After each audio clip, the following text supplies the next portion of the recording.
O sol baixava preguiçoso sobre o horizonte e a luz amarelada lançava sombras sinistras sobre as colinas do Rio Grande do Sul. Era um fim de tarde como qualquer outro naquela região esquecida, onde a vastidão das terras fazia as casas parecerem pequenas ilhas em meio a um oceano verde. Mas, naquela época, entre 1900 e 1910, havia algo no ar, algo pesado e denso, como se a própria terra carregasse um segredo terrível. Os fazendeiros da região estavam inquietos. Não era o clima nem a colheita, mas algo muito mais profundo e aterrorizante. Algo que atacava o coração das fazendas e o espírito das famílias. Os ataques haviam começado de maneira silenciosa, quase imperceptível. Uma cabra desaparecida aqui, uma ovelha morta ali. Mas com o passar dos meses, as coisas se tornaram mais violentas, mais brutais. Animais inteiros eram encontrados desmembrados, com as carcaças dilaceradas de uma forma que nenhum predador natural seria capaz de fazer. As feridas eram profundas, marcas de garras que cortavam a carne com uma precisão monstruosa. E sempre, sempre nas noites de lua cheia. Os fazendeiros se reuniam em segredo, temendo falar alto sobre o que acreditavam estar acontecendo. Muitos não queriam aceitar, mas as marcas nos corpos, os rastros nas estradas de terra e os sons que ecoavam nas noites de lua cheia eram evidências difíceis de ignorar. Os uivos que vinham da mata, agudos e prolongados, soavam mais como lamentos de dor do que como o grito de um animal. O medo se espalhou pelas famílias. As mulheres e crianças se trancavam nas casas ao cair da noite, rezando para que a fera não se aproximasse. Os homens montavam vigílias empunhando espingardas e foices, mas sabiam que caso aquela criatura decidisse atacar, pouco poderiam fazer. Entre eles estava Joaquim, um homem reservado, cujo silêncio era sempre visto como uma peculiaridade inofensiva. Joaquim era grande, com braços fortes e olhos profundos, mas havia algo nele que deixava as pessoas desconfortáveis. Ele não tinha amigos próximos e, sempre que perguntavam, dava respostas evasivas sobre seu passado. Seu pai havia morrido de forma misteriosa muitos anos antes, e a fazenda de Joaquim ficava em uma área remota, perto da mata fechada. Ninguém desconfiava, mas Joaquim carregava um segredo sombrio. Sua família, descendente de portugueses, havia trazido consigo uma maldição antiga, passada de geração em geração. Era algo que o pai de Joaquim tentou proteger até seu último suspiro. Mas, ao morrer, as barreiras que continham aquela maldição ruíram. Joaquim se lembrava claramente do dia em que tudo começou a mudar. Ele tinha 20 e poucos anos quando experimentou pela primeira vez a sensação aterradora que o tomaria toda vez que a lua cheia surgisse. Ele estava sozinho em sua fazenda, numa noite clara, com o céu inundado pelo brilho prateado da lua. Sentado em sua varanda, tentava ignorar os murmúrios que sentia no fundo de sua mente, quando algo começou a mudar dentro dele. Uma dor aguda atravessou seu peito e, de repente, seus músculos começaram a se contorcer de maneira incontrolável. Seu corpo estava em chamas, como se algo tentasse rasgar sua carne de dentro para fora. Aos gritos, ele caiu de joelhos, sentindo suas mãos se transformarem em garras, seus dentes crescerem e sua visão escurecer até se tornar um túnel de fúria e fome. Joaquim desapareceu por 3 dias naquela primeira vez. Quando acordou coberto de sangue seco longe de sua casa, ele soube que algo terrível havia acontecido. O corpo de uma vaca morta estava ao seu lado, rasgado como um brinquedo. Ele não lembrava de nada, apenas da dor e do som da lua pulsando em sua mente. Naquele momento, Joaquim percebeu que havia se transformado em algo que nunca poderia controlar. Com o tempo, ele começou a se preparar para as noites de lua cheia. Isolava-se na mata, longe de todos, acorrentando-se em cavernas e rezando para que aquilo fosse suficiente. Mas a fome que a maldição trazia era insaciável. As correntes enfraqueciam, A fera se tornava mais forte a cada lua. Porém, o que mais o aterrorizava era o medo de que um dia pudesse atacar uma pessoa. Foi numa dessas noites, quando a lua estava particularmente cheia e brilhante, que Joaquim perdeu o controle de vez. Ele havia subido as montanhas como de costume, mas a fera dentro de si estava mais impaciente do que nunca. Seus grilhões, que antes o seguravam até o amanhecer, se partiram como palha, e ele correu pelos campos, uma sombra negra se movendo em alta velocidade. Os fazendeiros estavam alertas naquela noite, pois as mortes de animais haviam se tornado tão frequentes que decidiram formar um grupo de caça. Enquanto Joaquim, já transformado em lobisomem, atacava uma pobre cabra com suas garras enormes, os fazendeiros cercaram o local. O uivo da criatura rasgou a noite, e o cheiro de sangue fresco invadiu o ar. Alguns homens hesitaram, seus dedos tremendo sobre os gatilhos das espingardas, mas outros não esperaram. Dispararam contra a fera, balas silvando e rasgando o ar, algumas atingindo o alvo. A fera urrou recuando, mas não estava derrotada. Houve uma luta feroz.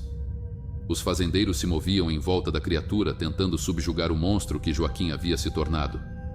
Quando finalmente conseguiram amarrá-lo a uma árvore, estavam exaustos, alguns feridos pelos golpes rápidos das garras que quase os alcançaram. A fera rosnava e se debatia contra as correntes, mas estava fraca demais para escapar. A noite parecia durar para sempre, e os homens se mantinham acordados, observando aquela besta com medo nos olhos. Seus corpos cansados refletiam o terror que sentiam ao ver a criatura aos poucos se acalmando, os olhos antes cheios de fúria se apagando à medida que a lua descia no horizonte. Quando o sol finalmente surgiu, iluminando a clareira, o que eles viram os fez questionar a própria sanidade. O monstro havia desaparecido. No lugar onde estava amarrada, agora se encontrava um homem. Era Joaquim, sujo de sangue, ferido, com o rosto marcado pelo cansaço. Ele abriu os olhos com dificuldade, confuso, como se não entendesse onde estava ou o que havia acontecido. Ao verem que o monstro era, na verdade, seu vizinho, um silêncio horrorizado tomou conta dos fazendeiros. A realidade daquele momento era muito pior do que qualquer lenda que eles conhecessem. A fera que tanto temiam vivia entre eles, era um de seus próprios. E agora, com o segredo revelado, o medo se espalhou ainda mais.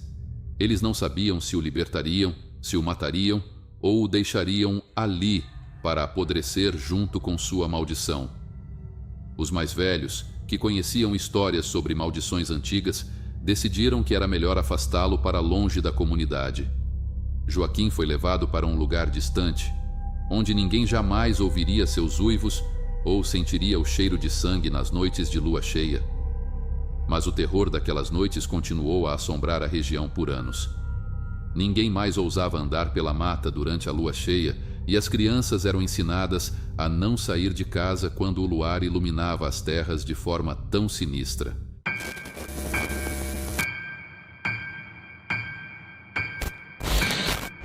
As colinas ao redor da fazenda, envoltas em névoa, pareciam ter sido abandonadas pelo tempo.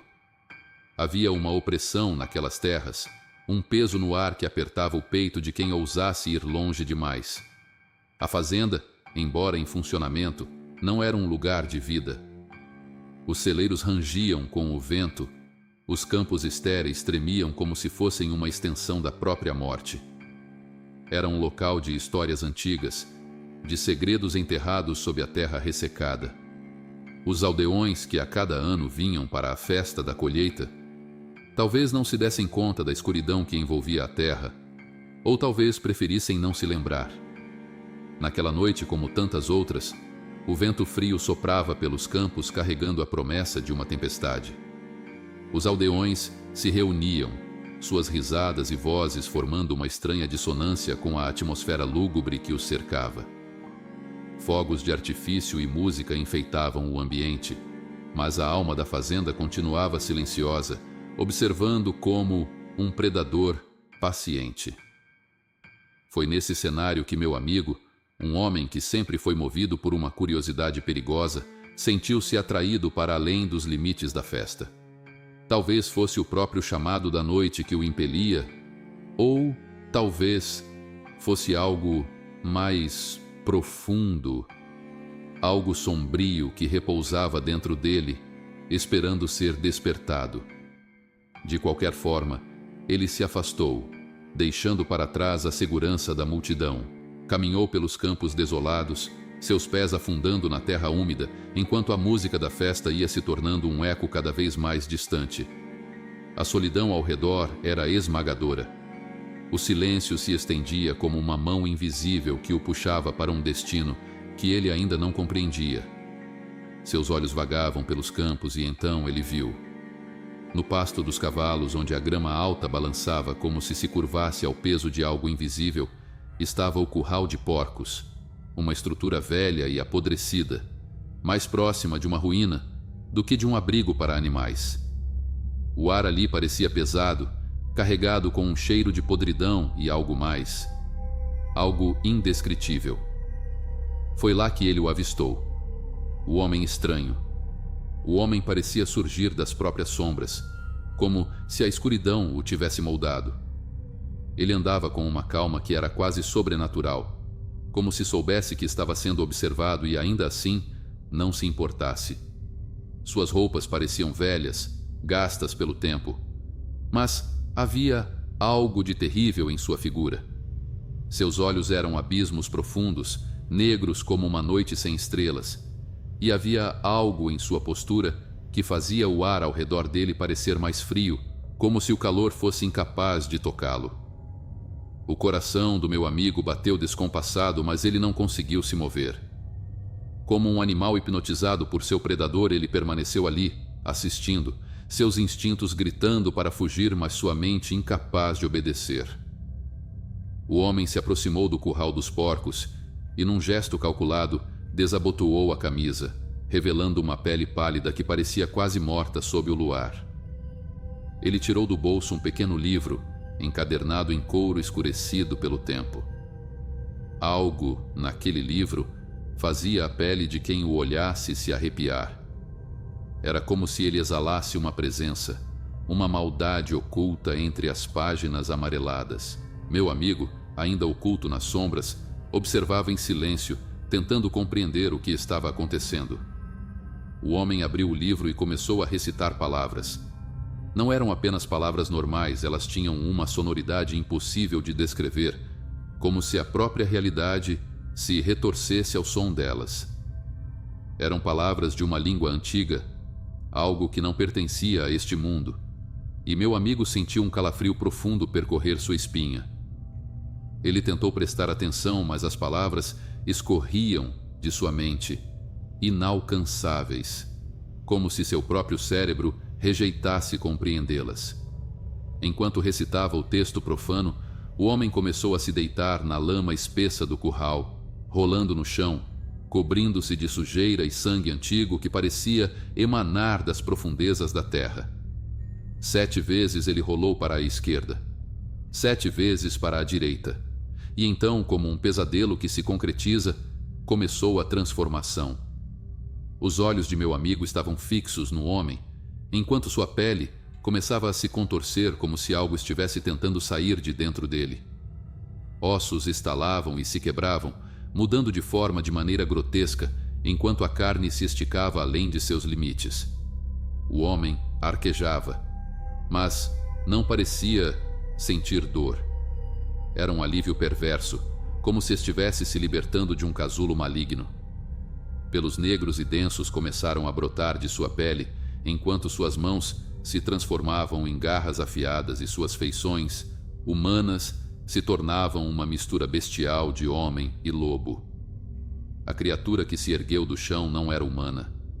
Era algo muito pior, algo que não pertencia ao mundo dos vivos.